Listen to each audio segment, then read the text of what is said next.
Hey, and welcome to U Talk. We connect with extraordinary people from across Canada and ask them about their stories, passions, and experiences. I'm your host, Ryan Funk. The holidays can be stressful. Whatever your seasonal practices entail, visiting family, holiday shopping, and dinners can take a toll, especially during this ongoing pandemic. Many are struggling.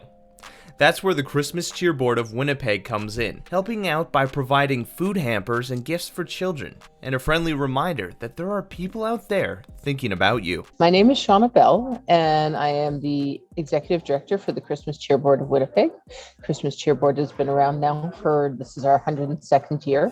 And so basically what we do, there's no basic about it actually, what we do is we deliver hampers to individuals and families in need right across the city. And so that's up to around 17,000 hampers on an annual basis.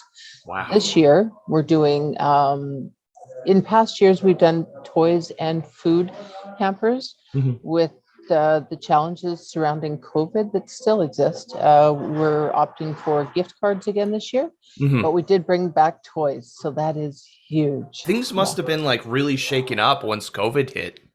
Last year was a very, very quiet and sad year for the cheer board. We were able to bring a few volunteers in and put together gift vouchers, but really that was it. And so when we got up and running this year, we really put our thoughts to it. We knew that we missed the boat last year with the toys, and it was absolutely essential that we get those toys out to kids this year. How about we just talk a little bit about the importance of these hampers and the cheer board? Why are we doing what we do? So the cheer board has been doing this for a long, long time. But what it really comes down to is we know that over the holidays, there's a lot of pressure put on families, not just to ensure that they've got food over the holidays, but just that they have the essentials that they need that can take a little bit of the pressure off, ease it, and brighten their holidays up a little bit. So that's where the cheer board steps in. Like I said, this year we're doing the vouchers, but certainly what that does is allow folks to go in and purchase the necessary pantry items and also some of the produce items that they really find are going to work for them. And then of course the toys too. So we're always going to try and do a food type hamper along with the toys. We do have a few little extra gifts too that we're sending out where we can this year. It's really important. It's such an opportunity to be able to help folks when they need it and just, put a little bit of a smile on a kid's face at a time when, they need to know that people are thinking about them. Even if you're not worrying about, paycheck to paycheck, Christmas can be a challenging time for many people, that influx of spending money all at once and those large meals. And for those who are worrying about paycheck to paycheck, you just don't have that opportunity. Just in thinking the other day, we were having a conversation, some of the volunteers and I, and it might be the middle of the month. And you realize that you've stretched that checkout as far as it possibly can go, and you still don't have what you need. Let's face it, a lot of people aren't working on December 25th. What are they doing? Well, here's an opportunity. Here's the ability for them to actually have a meal. Whether they celebrate Christmas or not, they still have food that's so very essential to helping them get through. And knowing that there are people out there that are thinking about them. Yeah, absolutely. Yeah. It was actually really fascinating to come in here this morning, and I got here at 8:45. We opened to the public at 9. All of our volunteers were here. Everybody was up and running and just really excited to be doing this again. So I can't tell you the kind of energy that happens when you walk in the door here and you know that you're just doing the right thing for people. What does the Christmas Cheer Board, what does the mechanics of it look like before COVID? And what do things look like, during that time last year? And what's it going to look like this year? We faced a bit of an interesting challenge this year. In August, we found out that the place that we'd been in for the previous 4 years, we weren't going to be able to stay at. So we hastily found a new place. It's 14,000 square feet as opposed to 40,000 square feet. Bit of a difference, but so we're able to roll up shop really, really tightly on for about 9 months of the year, we look very, very small and you wouldn't even know that we exist. Mhm. And then when we pop open, it's absolutely amazing just to see how big of an operation we become and what it really takes to get us up and running. So we have probably about 50 volunteers on site right now in doing various operations. So we've got our customer service reps that come and greet the folks, help them make sure that they've got their reference number so that we can get their hamper and they provide their proof of identification. Mhm. Then we move them over to the next line, and that line is where they get their gifts for before they exit. So it's very different this year because we brought in a new database, and we were able to set that up along with a new phone system. So both of those things are streamlining and making our processes easier. But there is a little bit of a learning curve once you get up and going. So Well, of it's course. interesting. Yeah. No worries. And it's super exciting just, being able to reach out to the community and like offer this Yes. opportunity to them. So, what can the community of Winnipeg, and I guess those maybe outside of Winnipeg who are hearing this, do to help out people this Christmas? We are always terribly short on toys for the 10 to 14-year-olds. They're always a tough act to buy for. So everybody typically purchases for, your 7 and under kind of thing. But any toys that we can receive as donations for that 10 to 14 age group, that's for boys and girls both, would be tremendously appreciated. On top of that, closer to Christmas, so we actually are fully up and running 7 days a week right now. So after this coming weekend, we'll be able to take in new volunteer drivers if they wish to come and help us get our packages, help us get our hampers out to families. So we'd love to see some new faces come into the building and just help move those hampers around this year. So those are two big areas. Of course, donations are never far from our mind either, but certainly if we can get some help moving the toys out, it would be absolutely ideal. So, we're talking a lot about hampers. What Yeah. exactly is going in them? This year we have the gift vouchers, and the gift vouchers depend on the size of your family. So if you're a single person, there's a $40 gift voucher. 2, 3 is a 60. 4, 5 is $85, and then 6 and up is 115. And so those go into the hampers. In addition, depending on the number of children you have under the age of 14, there's at least one toy. We're making sure that there's also a book attached because we know how important reading is, and we want to make sure we can give the gift of reading along with the toy to kids. If someone is struggling this year, how can they get a hamper, and is it confidential? So I'm glad that you asked that. So there's 2 ways that anybody can get in touch with us. And sorry, I'm just looking because I always mess up the phone number on this. So I'm going to just dial that back for a second, and I am going to give you those phone numbers in a nice soundbite friendly way. Awesome. So we've got 2 different ways of being able to apply for a hamper. Both are confidential. One goes through the EIA phone system. So if you call 204-948-2022, you'll be able to have your, if you have your case number handy, you can give that to Employment Income Assistance. They'll help you get your hamper application completed. The other way is just if you're a low-income family, and that includes individuals, newcomers, whatever reason it is that you're facing economic challenges, you can reach us at 204-983-56. Let me try that again. You can reach us at 204-989-5683 is the right number. So absolutely, we keep everything very confidential. We do require a health number just to be able to get your application up and running.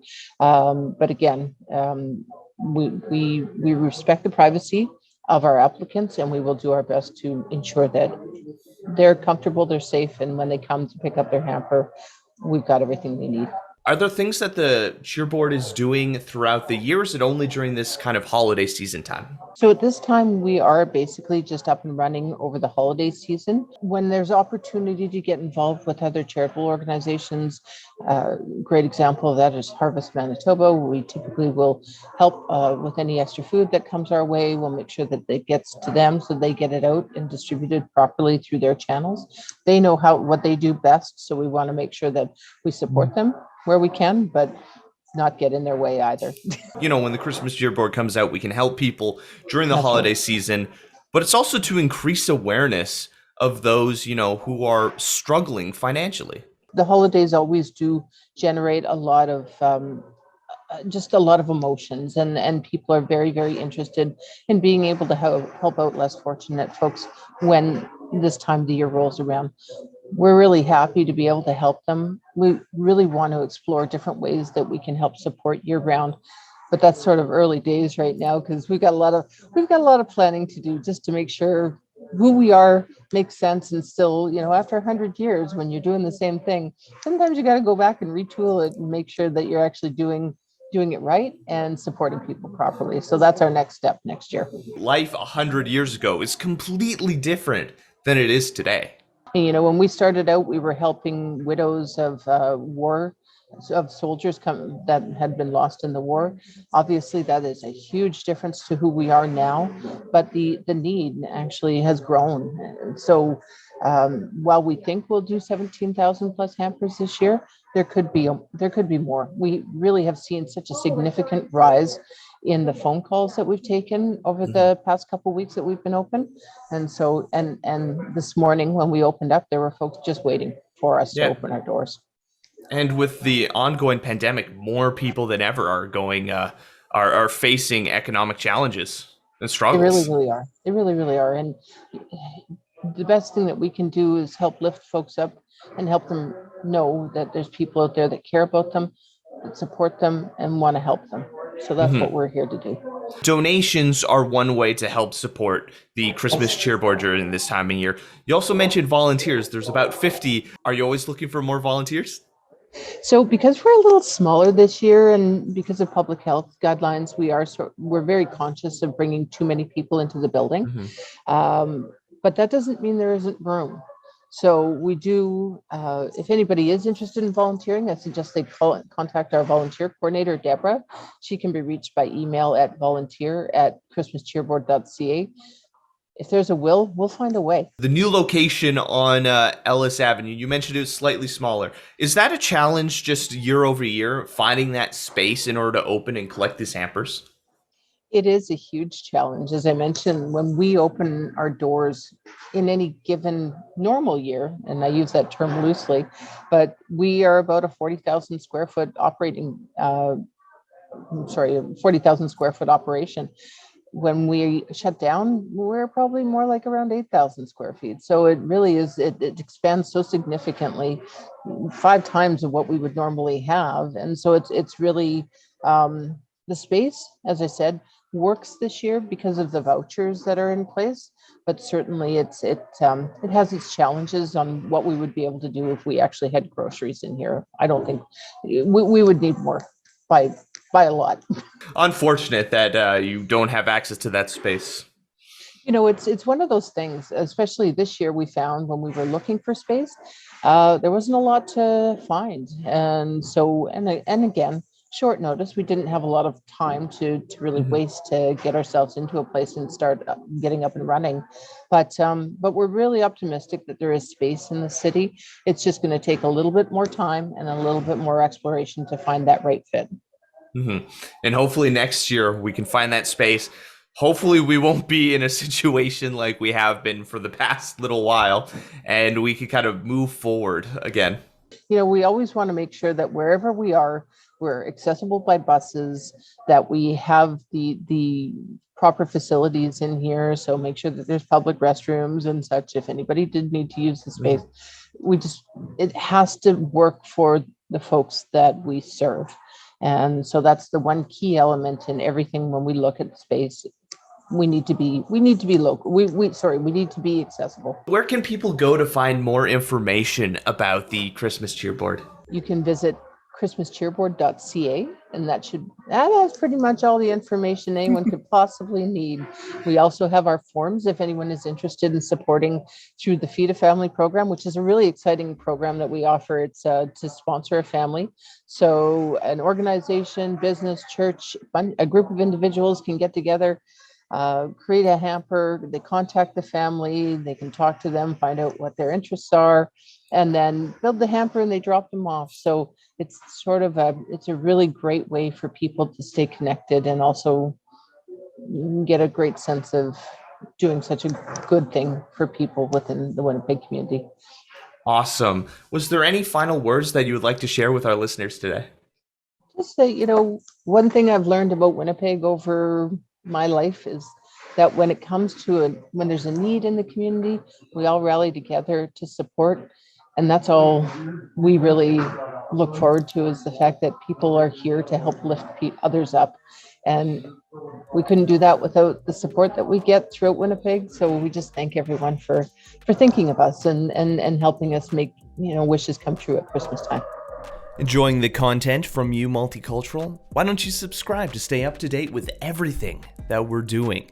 If you have any stories you want us to talk about or communities we should highlight, leave a comment down below or reach out to us over social media. I'm Ryan Funk. This was You Talk, and have yourself a good one.